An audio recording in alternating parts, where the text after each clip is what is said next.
Ngayong araw, magluluto tayo ng sariwang sinabawang gulay or bulanglang or dininding silocano, isang klase ng dininding. Ihahalo natin yung ating kinuhang tulya sa irrigation. So sarap, so fresh.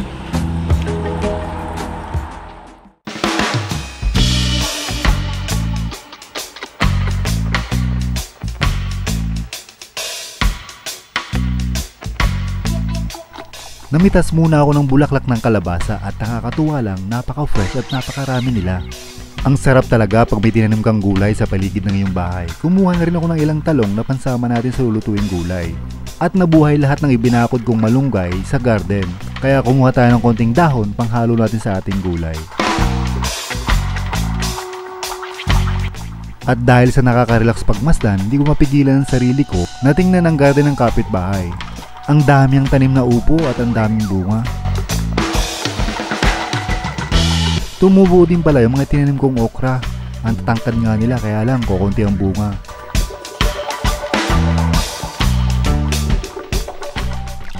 At ihahalo natin ang mga sariwang gulay na ito doon sa tulya na kinuha namin sa irrigation. Kung gusto nyo panoorin ang buong vlog o buong video about sa panguha namin ng tulya sa irrigation, panoorin niyo yung last vlog na upload ko at sigurado matutuwa kayo kagaya namin nagulat sa dami namin nakuha.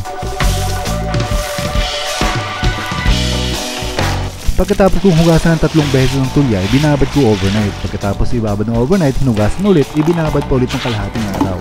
And then nagpakulo na ako ng tubig. Habang kumukulo ng tubig, inilagay na natin ang tulya.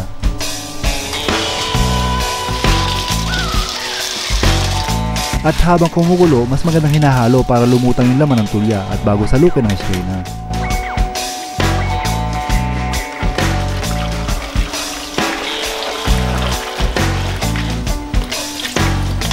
At hinugasan ko na nga ang mga gulay na gagamitin. Sobrang simple lang ng ulam na to. Kung meron kang talong, malunggay, bulaklak ng kalabasa, lagyan mo lang ng sibuyas, at kung meron kang bagoong isda, mas masarap.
Sobrang simple lang ng prosesong ginawa ko. Nagpakulo ako ng tubig at nung kumukulo na siya, nilagyan ko ng bagoong isda at ang dami naaayon sa gusto kong alat. Nilagay ko na rin ang sibuyas at bawang.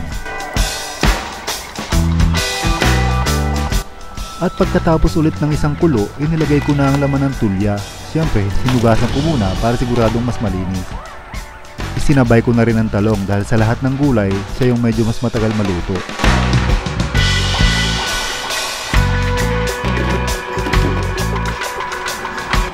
At pagkatapos ulit ng isang kulo, inilagay ko na ang bulaklak ng kalabasa.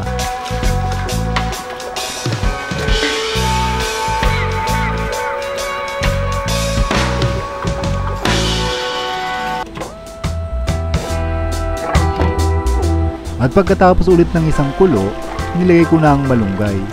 At pagkalagay ko ng malunggay, pinatay ko na ang apoy para hindi ma-overcook ang malunggay.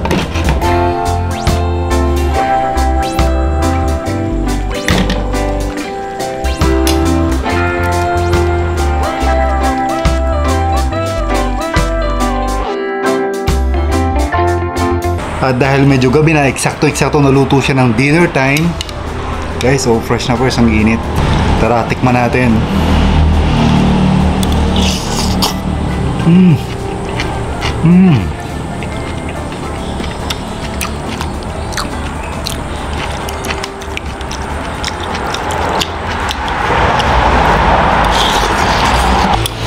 Hey guys, ang sarap. Nagtugma yung lasa ng bagoong at saka ng tulya. At syempre, lasang-lasa mo yung fresh na taste ng ng bulaklak ng kalabasa, malunggay at saka yung talong. Fresh na fresh.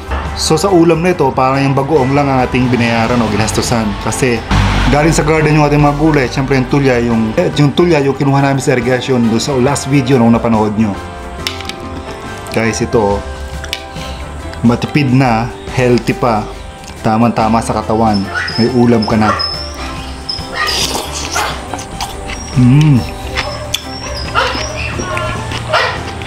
Kahit papakan lang to, kahit wala ng rice.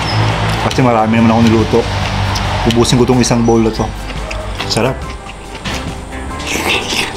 Yung guys yung tulya, o yan. Or tukmim dito sa Ilocano, or agihis sa Mindoro. So sarap, so fresh.